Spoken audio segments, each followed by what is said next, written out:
लोकसभा चुनाव में महाराष्ट्र में खास तौर पर महायुति को जो नंबर्स एक्सपेक्टेड थे वो काफी कम आए हैं, एक बड़ी हार मानी जा रही है। और उसके बाद से ही लगातार बीजेपी में काफी ज्यादा आत्ममंथन न सिर्फ महाराष्ट्र में भी हो रहा है बल्कि दिल्ली में भी हो रहा है। और दिल्ली में अब बैठक भी वहां पर हो रही है जिसमें आने वाले विधानसभा चुनाव को लेकर रणनीति तैयार होगी। और साथ में देवेंद्र फडणवीस ने जो अपनी एक मांग रखी थी कि उन्हें संगठन में जिम्मेदारी दी जाए और मुक्त कर दिया जाए उन्हें उप मुख्यमंत्री पद से, उस पर भी फैसला हो सकता है। इस बारे में हमारे साथ बात करने के लिए महाराष्ट्र प्रदेश कांग्रेस कमेटी के अध्यक्ष नाना पटोले हैं, उनसे बात करते हैं। सर, आत्ममंथन होनी शुरू हो गई, जिस तरीके से रिजल्ट खासतौर पर लोकसभा चुनाव में आए महायुति को एक बड़ा डेंट लगा बीजेपी को। उसके बाद विधानसभा चुनाव की तैयारियां युद्ध स्तर पर शुरू हो गई हैं। अमित शाह के साथ मीटिंग भी चल रही है जेपी नड्डा के साथ दिल्ली में, क्या कहेंगे? देखो, महाराष्ट्र में गलती पे गलती महाराष्ट्र की बीजेपी प्रणीत सरकार ने की है और महाराष्ट्र में महाविकास आघाड़ी मजबूती से पार्लियामेंट में भी सामने आई है। तो स्वाभाविक है कि बीजेपी के राष्ट्रीय लेवल पे और स्टेट में भी चिंतन करना उनके लिए ज़रूरी है, लेकिन ये करने से भी कोई फर्क नहीं पड़ेगा। महाराष्ट्र में लोगों ने मानस बना लिया है कि बीजेपी को महाराष्ट्र के सत्ता से बाहर करना। सर, लेकिन एक तरफ जहां पर लोकसभा चुनाव हो रहे थे उसी समय ओबीसी वर्सेस मराठा आंदोलन काफी ज्यादा चल रहा था। मराठा आरक्षण की मांग बहुत ज्यादा की जा रही थी। उसका एक एडवर्स इफेक्ट भी महायुति को देखने को पड़ा कि बीजेपी पूरी तरीके से मराठवाड़ा से सूफड़ा उसका साफ हो गया। अब दूसरी तरफ ओबीसी के जो नेता है लक्ष्मण हाके, वो अब अनशन पे बैठ चुके हैं। मामला जैसे जैसे विधानसभा चूंकि काफी दिन नहीं रह गए हैं, करीब आ चुका है, वापस से ये जो आरक्षण का मुद्दा है उसको लेकर आप किस तरीके से देखते हैं? क्योंकि 13 जुलाई तक का अल्टीमेटम जारंगे पाटिल जो मराठा नेता उनकी तरफ से भी सरकार को दिया। देखो, कांग्रेस की भूमिका स्पष्ट रही है और हमेशा रहेगी। हमारे नेता राहुल गांधी जी ने जिस तरह से सेंसस की बात कही, जो हमारे एजेंडे में थी, हमारे गारंटी में थी, और जो 50% का जो सीलिंग है वो सेंसस के आधार पर हम हटाएंगे।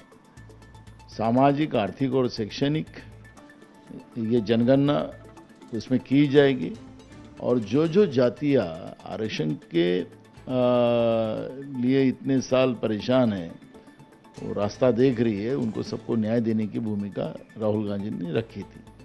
यही सवाल उनने लोकसभा में नरेंद्र मोदी जी को, देश के प्रधानमंत्री को पूछा था, तो उन्हें कहा था 2029 में हम लोग सेंसस करेंगे। तो बीजेपी का एक स्पष्ट मामला है कि चुनाव जब भी आते हैं, 2014 में भी आपने देखा होगा कि महाराष्ट्र में ओबीसी और मराठाओं की लड़ाई जब कहाँ से शुरू हुई, तो यही देवेंद्र फडणवीस ने, इनके आका नेताओं ने 2014 में कहा हमारी सरकार आई तो मराठा को आरक्षण देंगे, ओबीसी के आरक्षण को हाथ न लगाते हुए देंगे, आदिवासी के धनगरों को, हलबा गोवारी को न्याय देंगे। इस तरह की बात की थी। अब 10 साल की केंद्र और राज्य में बीजेपी की सरकार बहुमत की रहने के बाद भी इन लोगों ने ना सेंसस किया और इन लोगों को न्याय दिया। तो स्वाभाविक है कि लोगों में आपस में लड़ाई शुरू हुई। जो भी महाराष्ट्र में अभी जारंगे पाटिल के कहने से जो भी कोई निर्णय हुए, तो उसमें ओबीसी समाज को लगता है कि ये हमारे में से दे रहे हैं। तो ये दो समाजों में टकराव पैदा करने का काम बीजेपी ने किया है, उसमें वो सफल हुए हैं। लेकिन महाराष्ट्र की जो कल्चर है, महाराष्ट्र ने हमेशा एक बात को ध्यान रखा है कि महाराष्ट्र में ये शाहू फुले अम्बेडकर विचार का महाराष्ट्र है और ये महाराष्ट्र में सामाजिक समतोल ये हमेशा बना रहा है। लेकिन बीजेपी चाहती कि ये ना बने रहे, आपस में धर्म के आधार पर, जाति के आधार पर लोग लड़े और उसमें अपनी पॉलिटिकल रोटियां हम बीजेपी सेके। लेकिन अब महाराष्ट्र में जनता जागृत हो गई है, जनता ने समझ लिया है कि बीजेपी का असली चेहरा क्या है और इसलिए पार्लियामेंट के इलेक्शन में भी लोगों ने उनकी जगहों को दिखाई है। और जितना पाप बीजेपी इस तरह करेंगी तो उसका परिणाम बीजेपी को भुगतना ही पड़ेगा। संगठन में आने का आपको क्या, जो जिस तरीके का प्रस्ताव उन्होंने दिया है देवेंद्र फडणवीस ने कि उन्हें मुक्त किया जाए उप मुख्यमंत्री पद से और जो है संगठन में काम करने का दिया जाए मौका, क्योंकि समय कम है, तो आपको क्या लगता है इससे कुछ एडवांटेज बीजेपी को मिलेगा या महायुति को मिलेगा? देखो, मुझे उनके पक्ष पार्टी में किसको मुख्यमंत्री रखना या किसी संगठन में लेना उनके पार्टी का वो प्रश्न है।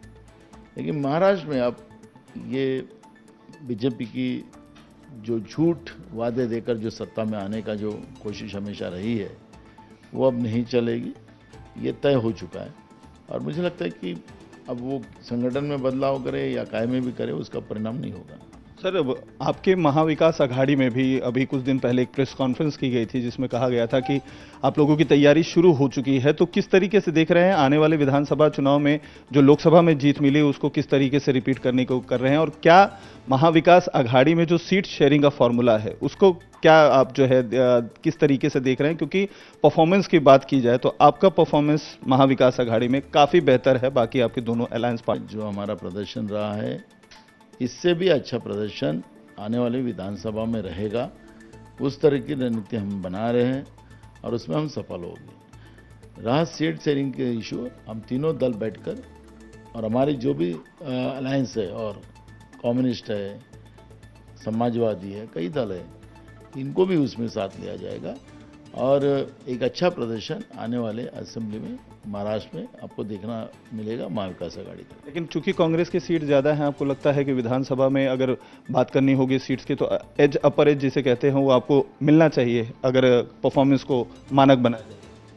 देखो, हमने एक प्लान तो बना लिया है कि सीधा सीधा कि मेरिट के आधार पर डिसीजन हो, और वो अगर होता है मेरिट के आधार पर डिसीजन तो मुझे लगता है कि एकदम क्लियर हो जाएगा। ईवीएम को लेकर सर एक खासतौर पे मुंबई समेत पूरे देश भर में इस समय काफ़ी ज़्यादा चर्चा चली। नॉर्थ वेस्ट सीट की जो 48 सीटों से जीत हुई है रविंद्र वाइकर की, उसको लेकर काफ़ी सारे सवाल खड़े हो रहे हैं। सर, मामला कोर्ट तक जा रहा है, ऐसा कल आदित्य ठाकरे खुद कह रहे थे। आप इस घटनाक्रम को कैसे देखते हैं? क्योंकि बीजेपी हो या एनडीए के जो घटक दल हैं वो कह रहे हैं कि जहां पर हार होती है वहां पर ये ईवीएम का जो है रोना शुरू कर देते हैं और जहां जीत हो जाती है वहां पे ईवीएम हीरो हो जाता है। मुख्यमंत्री एकनाथ शिंदे भी यही बोल। देखो, हमने एक बार एकदम स्पष्ट कह दिया है कि मूल सब्जेक्ट ये है कि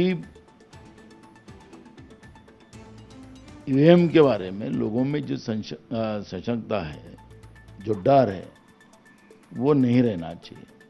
हमारा संविधान स्पष्ट कहता है कि मेरा व्यक्तिगत स्वतंत्र, ये मेरा अधिकार होना चाहिए। मुझे पता है कि मैं जिस मशीन में वोट कर रहा हूँ, मेरा वोट जिसको मैं दे रहा हूँ उसको नहीं, दूसरे को जा रहा है, ये शंका मेरे मन में आना, यही मेरे व्यक्ति स्वातंत्र के लिए तकलीफ है, वही उसका हनन है। तो संविधान स्पष्ट कहता है कि जिसको बैलेट से वोट चाहिए उसको बैलेट से देना चाहिए। तो क्या संविधान के आधार पर चुनाव आयोग क्यों निर्णय नहीं लेता? हमें ईवीएम मशीन का हमें नहीं है, देश की जनता को ही आक्षेप है। जिस दुनिया के जितने भी प्रगत देश है, सब प्रगत देशों ने ईवीएम मशीन हटाकर वहाँ बैलेट लाया है। अमेरिका जैसे देशों ने लाया है, जापान जैसे देशों ने लाया है, सब जो प्रगत देश है उनने लाया है। ये चुनाव 5 साल के लिए होता है, ये 5 दिन का नहीं होता। चुनाव आयोग कहता है कि इसमें समय चले जाता है। तो हमारा सवाल एक है कि तुमने 1 महीना चुनाव लिया, 7 राउंड में लिया, क्या देश में कानून व्यवस्था बिगड़ी थी? किस आधार पे तुमने 7 चरण में चुनाव लिया? इसका जवाब देना चाहिए। 1 महीना के ऊपर देश में आचार संहिता लगी रही, लोगों के काम रुके रहे, क्या उसमें लोगों को तकलीफ नहीं हुई? क्या उसका जवाब देंगे बीजेपी? तो क्यों नहीं बैलेट पे वोट हो? हमें किसी हारना जीतना ये इशू नहीं है। आपने अगर तुम बिल्कुल एक लोकतांत्रिक व्यवस्था का अगर बीजेपी मानती है तो देश में बैलेट से वोटिंग होना चाहिए। ये मांग देश की जनता की है, वो मांग को कांग्रेस आगे बढ़ा रही है। सर, एक वीडियो भी काफ़ी ज़्यादा आज चर्चा में है जिसको लेकर आप भी अब सवालों के घेरे में आ गए हैं कि एक गाड़ी में आप बैठे हुए हैं और जो कांग्रेस का कार्यकर्ता है वो आपके पैर धो रहा है और अब इसको लेकर विपक्ष काफ़ी ज़्यादा सवाल खड़े कर रहा है, निशाने पे आप हैं। घटना क्या हुई थी और इस पूरा जो प्रकरण है जिसको लेकर विवाद हो रहा है, क्या कहना चाहिए? बीजेपी का डर इस पे सामने आता है। मुझे लगता है कि मैं हमारे जो महाराष्ट्र के वारकरी जो संस्कार है उसको मैं निभा रहा था, और मैं जिस गांव में दौरे पे था उसी गांव में संत गजानन महाराज की पालकी का मुकाम था और मैं स्वाभाविक वहाँ पे था, तो मैं दर्शन करने गया। वहाँ हल्की बारिश हुई थी, तो वहाँ कीचड़ था। वहाँ ब्लैक कॉटन सॉइल होने की वजह से कीचड़ ज़्यादा बनता है।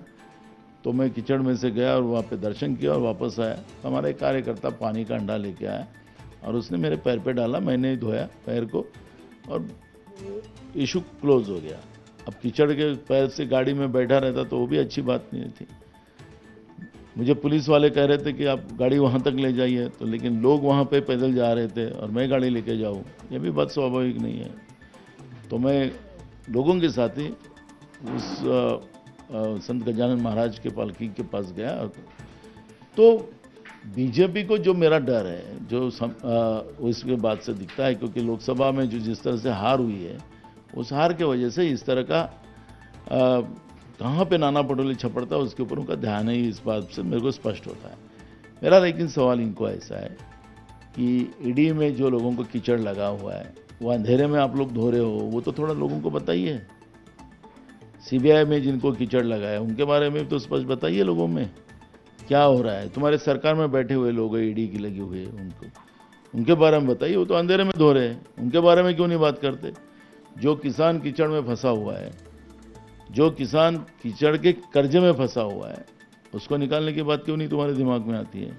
आज बीज बराबर नहीं मिल रहा है, फर्टिलाइजर बराबर नहीं मिल रहा है किसानों को, किसानों की आत्महत्या हो रही है, उसके बारे में क्यों बात नहीं करते हो? नीट के बारे में क्यों नहीं बात करते हो? बच्चों का जीवन बर्बाद कर रहे हो आप लोग। स्मार्ट मीटर लगाकर लोगों के घर की लाइट बंद कराना चाहते हो, लोगों को अंधेरे में खड़ा करना चाहते हो, महंगाई बढ़ाकर आप लोगों को बर्बाद करना चाहते हो। ये सब कीचड़ जो लगा के रखा है, इसके बारे में बात करो ना। लेकिन हार हजम नहीं हो रही बीजेपी को, और इसलिए इस तरह की बातें कर कर आपने मूल इशू को डाइवर्ट करने का काम। आज पुलिस भर्ती शुरू कर दी इन लोगों ने, उसमें बारिश में पुलिस भर्ती शुरू कर, क्योंकि इसमें फिजिकल ही होता है, पूरा कीचड़ बना हुआ है, बच्चों का नुकसान होगा, कई बच्चे घायल होंगे, लेकिन सरकार बारिश में ही लेना है।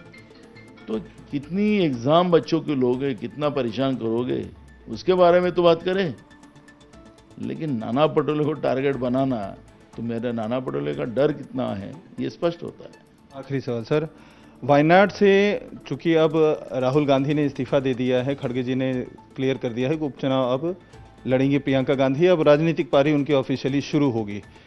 बीजेपी इसको वापस से परिवारवाद की बात कर रही है कि जो कांग्रेस का ट्रेडिशन रहा है परिवारवाद को बढ़ावा देना, वही चीज़ वो वापस से कर रहे हैं। वायनाड में किसी कार्यकर्ता को न देकर प्रियंका गांधी को दे रहे हैं टिकट, क्या कहें? प्रियंका गांधी को इतना क्यों घबरा रहे हैं? और रही परिवारवाद की बात ये लोग करते हैं, इनका तो परिवार मंडल बन गया। मंत्रिमंडल जो नरेंद्र मोदी का है, उसमें एक परिवार के ऐसे कितने लोग हैं कि वो पूरे परिवार मंडल बना के, मंत्रिमंडल नहीं बनाया, परिवार मंडल बना लिया। तो खुद को तो पहले अपने झांक ले ना। एक उंगली अगर गांधी परिवार की तरफ करते हो तो 4 उंगली तुम्हारे तरफ है, ये भी ध्यान रखना चाहिए। और गांधी परिवार से बीजेपी हमेशा डरती आ रही है। तो गांधी परिवार का कोई भी आदमी संसद में आए तो हमें कितना भारी पड़ जाता है। अब राहुल जी से ही पहले परेशान है, उनसे डरते ही ये लोग, तो अब प्रियंका जाने के बाद तो और हालत खराब होंगी। अब इस तरह का माहौल बना के अपने डर का इजहार ये लोग कर रहे हैं, करने दीजिए। वायनाड के लोग प्रियंका जी को पार्लियामेंट में भेजेंगे और फिर नरेंद्र मोदी की सरकार की कैसी उल्टी गिनती शुरू होती है वहाँ से देखने मिलेगा। और ये डर के मारे इस तरह की अफवाह उड़ाने का काम वो लोग कर रहे हैं। खुद ही परिवार मंडल में फंसे हुए हैं और दूसरे को परिवारवाद की बात कर रहे हैं। बहुत बहुत शुक्रिया। तो ये थे नाना पटोले, जिनका साफ तौर पर कहना है कि परिवारवाद की बात करने वाले लोग पहले अपने मंत्रिमंडल के बारे में बात करें, जो अब परिवार मंडल हो गया है। जब दोनों भाई बहन संसद में दहाड़ेंगे तो सरकार की उल्टी गिनती शुरू हो जाएगी, ऐसा इनका कहना है। कैमरामैन देवेंद्र दयालकर के साथ अतुल सिंह, इंडिया टीवी, मुंबई।